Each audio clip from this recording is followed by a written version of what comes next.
Hello दोस्तों, नमस्कार, आदाब। मेरा नाम शाहरुख खान। स्वागत है आपका हमारे यूट्यूब चैनल नर्सिंग वाला ऑफिशियल में। तो दोस्तों, आज हम पढ़ेंगे मेंटल हेल्थ नर्सिंग। पहला क्वेश्चन हमें दिया हुआ है, मानसिक रोग से आप क्या समझते हैं? मानसिक रोग के कारण, सिम्टम्स विस्तार पूर्वक लिखिए। यहाँ जो क्वेश्चन है वो लॉन्ग क्वेश्चन मैं आपके सामने बता रहा हूँ और यहाँ से शॉर्ट क्वेश्चन भी मिल जाते हैं हमें। और कॉम्पिटिटिव एग्जाम्स में जो भी क्वेश्चन आते हैं आपके साइकेट्री और साइकोलॉजी से, वो यहाँ पर आपको मिल जाएंगे। तो आप हमारे चैनल को सब्सक्राइब जरूर कर लें, क्योंकि हम साइकेट्रिक की जो ये हमारे सामने नोट्स रखा हुआ है, हम डिटेल में आपको समझाएंगे और इसको कंप्लीट करेंगे। तो आइए देखते हैं, what do you understand by mental illness? Explain in detail about reason, sign and symptoms of mental illness. People who fail to fulfill their roles and carry out responsibilities or whose behavior is inappropriate to the situation are viewed as mental illness. व्यक्ति जब जीवन की परिस्थितियों से प्राप्त समायोजन नहीं कर पाता और अपनी जिम्मेदारियों का निर्वहन करने में असमर्थ होता है, या जिसका व्यवहार परिस्थितियों के अनुरूप न होकर असामान्य हो जाता है, तो हम उसको मानसिक रोगी मानते हैं। मेंटल इलनेस मानसिक रोगी व्यक्ति के प्रेरणाओं, अनुभवों और उद्देश्यों के सोशियो कल्चरल प्रेशर और ह्यूमन रिलेशंस और ऑर्गेनिक, मेंटल और बायोकेमिकल कारणों का परिणाम है। कॉजेज के आपके सामने हम दिखाते हैं, कॉजेज ऑफ मेंटल इलनेस। तो यहाँ पर दिया हुआ है सबसे पहला हेरिडिटी, आनुवंशिकी को प्राय कार्य यानी कारक माना जाता है। व्यक्ति 3/4 या मानसिक दोष और 1/3 मनोरोग हेरिडिटी से प्राप्त करता है। ये पूर्ण व्यवस्था जीन्स द्वारा निर्धारित होती है, जिसे हम जन्म से ही प्राप्त करते हैं। अगर हमारे किसी फैमिली में पहले ये कंडीशंस आ रही हैं, तो ये जेनेटिक प्रॉब्लम हमारे अंदर भी आ जाती हैं। तो इसको यहाँ पर दर्शाया गया है। नेक्स्ट बात करते हैं ऑर्गेनिक कॉजेज। वो ऑर्गेनिक कॉज जिनके कारण व्यक्ति मानसिक रोग से ग्रसित हो सकता है, जैसे ब्रेन टिश्यूज यानी गंभीर रोग के कारण हानि पहुंचना, एग्जाम्पल सिफिलिस और एन्सेफलाइटिस। पहला हमारा हो गया जेनेटिक यानी जीन्स के द्वारा, दूसरा हमारा हो गया ऑर्गेनिक यानी ये समस्या अगर बन जाती है तो इनसे भी मेंटल इलनेस हो जाती है। दूसरा है यानी नशीले पदार्थ यानी अल्कोहल, केमिकल यानी कोई भी इस तरीके की पदार्थ, हम पेय पदार्थ ले रहे हैं जिससे हमारा ब्रेन डैमेज हो जाए या टिश्यूओं को कोई हानि पहुंचती है, तो उसकी वजह से भी यहाँ पर ये मेंटल इलनेस हो जाती है। थर्ड है यहाँ पर ब्लड शुगर लेवल या एसिड बेस अनुपात में गड़बड़ी, ऑक्सीजन की कमी, पानी और इलेक्ट्रोलाइट संतुलन में परिवर्तन से केमिकल परिवर्तन होने से ब्रेन टिश्यूज का प्रभावित होना, यानी ब्लड शुगर यानी आरबीएस, हमारा जो ब्लड के अंदर ग्लूकोज लेवल होता है, अगर उसमें गड़बड़ी हो रही है, ऑक्सीजन की कमी हो रही है, इलेक्ट्रोलाइट की कमी हो रही है, या कोई केमिकल डिसबैलेंस है हमारी बॉडी के अंदर, और तो वो हमारे ब्रेन को, टिश्यूज को हानि पहुंचा देता है, जिसकी वजह से मेंटल इलनेस होने के चांसेस बन जाते हैं। नेक्स्ट है यहाँ पर एंडोक्राइन और चयापचय असंतुलन के कारण शरीर की कार्यप्रणाली क्षमता प्रभावित होती है, जिसके परिणाम स्वरूप निराशा और असुरक्षा की भावनाएं पैदा हो सकती हैं। नेक्स्ट बात करते हैं यहाँ पर फिजिकल डिफेक्ट्स की।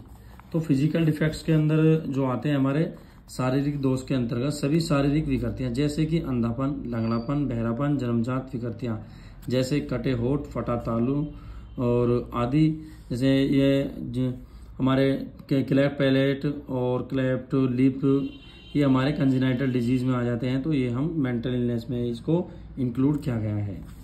इन दोषों के कारण व्यक्ति सामाजिक रूप से समय को अक्षम पाता है और हीनता और असुरक्षा की भावना से ग्रसित हो जाता है, मानसिक विकारों और रोगों से ग्रस्त हो जाता है। नेक्स्ट है फिजिकल डेप्रिवेशन। इसके अंतर्गत मालन्यूट्रिशन, विटामिन की कमी, अनिद्रा, थकान आदि सम्मिलित सीवियर मालन्यूट्रिशन के कारण बच्चों के शारीरिक और मानसिक विकास पर प्रभाव पड़ना।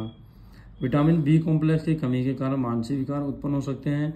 लंबे समय तक निरंतर अनिद्रा और थकान से भी मानसिक विकार उत्पन्न हो सकते हैं। नेक्स्ट है हमारा इमोशनल फैक्टर्स।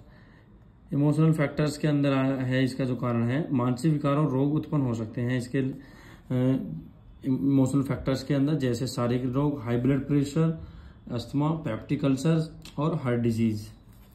नेक्स्ट है हमारा सर्जिकल ट्रीटमेंट। कुछ सर्जरी जिनमें शरीर के किसी अंग को शरीर से अलग कर दिया जाता है।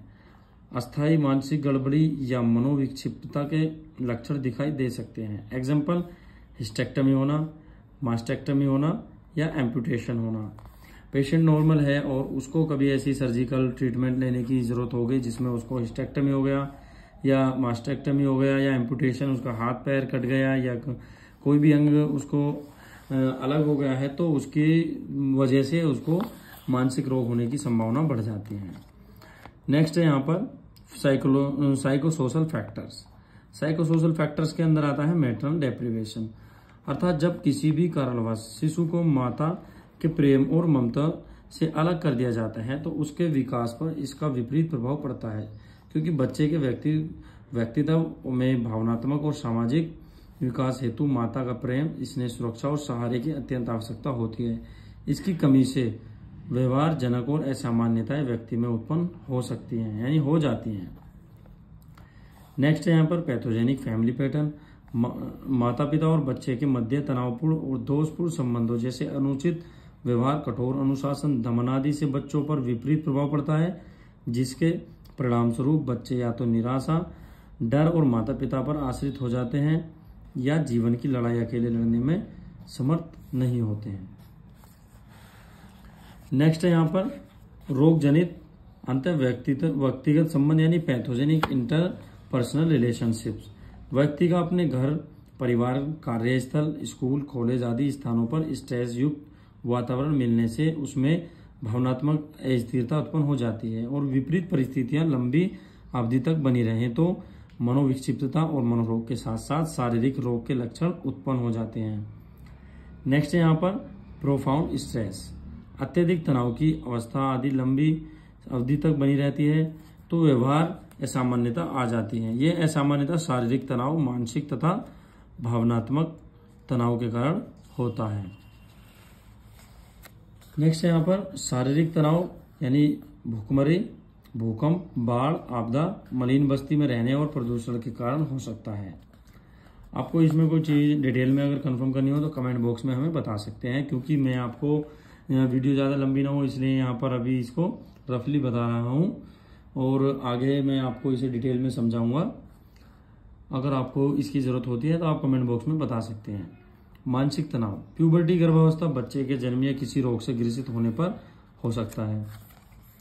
भावनात्मक तनाव, यह परिवार, विवाहित जीवन, व्यवसायिक कठिनाइयां और जीवन की कठिन परिस्थितियों में सामंजस्य की कमी के कारण होता है। इन सभी तनावों का लंबी अवधि तक बने रहना मनोरोग को जन्म दे सकता है।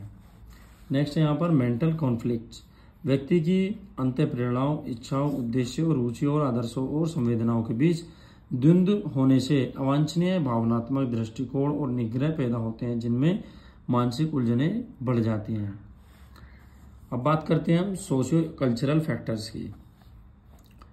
वार्स एंड वायलेंस, युद्ध और हिंसा का व्यक्ति के जीवन पर गहरा प्रभाव पड़ता है, जिससे शारीरिक व मानसिक तनाव उत्पन्न होते हैं जो मनोरोग का कारण बनते हैं। इकोनॉमिक प्रॉब्लम्स, आर्थिक समस्याएं, गरीबी, बेरोजगारी, धन की बहुलता, शराबखोरी, वेश्यावृत्ति, जुआ खेलने से उत्पन्न होती हैं जो मानसिक रोगों का कारण बनती हैं। तकनीकी परिवर्तन, टेक्नोलॉजिकल चेंजेस, बदलते समय के साथ तकनीक में भी परिवर्तन हो रहे हैं जिनसे उत्पन्न तनाव, निराश व द्वंद्व मानसिक रोगों का कारण बनता है। नेक्स्ट है सोशल चेंज, बदलता सामाजिक परिवेश, धार्मिक और सांस्कृतिक प्रथाओं में परिवर्तन, प्रवास, अकेलापन, जनरेशन गैप आदि के कारण अलगाव, विरक्ति, बेगानेपन की भावनाएं उत्पन्न होती हैं जो मानसिक रोग को जन्म दे सकती हैं। ऑक्यूपेशनल डिफिकल्टीज, कार्यस्थल के वातावरण का स्वस्थ न होना, सहकर्मियों और निरीक्षकों, अधिकारियों के साथ तनावपूर्ण संबंध, कार्य से असंतोष, अस्थायी नौकरी, बेरोजगारी आदि मानसिक तनाव आगे चलकर मानसिक रोगों को जन्म दे देती है। साइन एंड सिम्टम्स पे बात करते हैं अब। तो सबसे पहला यहाँ पर दिया हुआ है, मानसिक रोगी अपनी पारिवारिक, व्यावसायिक और सामाजिक परिस्थितियों में सामंजस्य नहीं कर सकता। दूसरा है, मानसिक रोगी के सोचने, चिंतन करने, एकाग्रता, ध्यान, निर्णय लेने आदि से मानसिक कार्यों में अव्यवस्था उत्पन्न होती है। नेक्स्ट है हेलुसिनेशन, डिल्यूजन एंड परसेप्शन, आत्मसम्मान विश्वास की कमी होना। अपराध, यौन विकृति, नशा सेवन, अल्कोहल सेवन जैसे असामाजिक आचरण, आक्रामक, हिंसक, उत्पाती, विनाशक, अपशब्द बोलना, आत्महत्या या हत्या जैसी प्रकृतियां पैदा होना। भावनात्मक असंतुलन का होना, संवेगात्मक अस्थिरता, मानसिक शक्ति का अपूर्ण विकास, भाषा में गड़बड़ी, भूलना, असंगत और अर्थहीन बोलना, अनर्गल प्रलाप करना, अत्यधिक उल्लास, उत्तेजना, उदासीनता, निराशा, भावनात्मक जड़ता का होना, समय का मूल्यांकन करने और निर्णय क्षमता में कमी, समय नियंत्रण का अभाव, जीवन के प्रति अरुचि, एकांकी जीवन व्यतीत करना, निराशावादी प्रवृत्ति, सामान्य स्वास्थ्य में कमी और अपनी कमियों हेतु दूसरों को दोष देना। ये आपको मेंटल इलनेस की तरफ ले जा सकते हैं। तो हमने अभी समझा यहाँ पर, इसकी हेडिंग समझी हमने, इसको डिफाइन करने और इसके जो कॉजेज और साइन एंड सिम्टम्स थे वो हमने बताए। आगे इसका ट्रीटमेंट या जो भी इसका थेरेपी दे सकते हैं वो आपको हम बताएंगे। तो मिलते हैं नेक्स्ट वीडियो में, तब तक के लिए लाइक और शेयर एंड सब्सक्राइब करना ना भूलें। Thank you.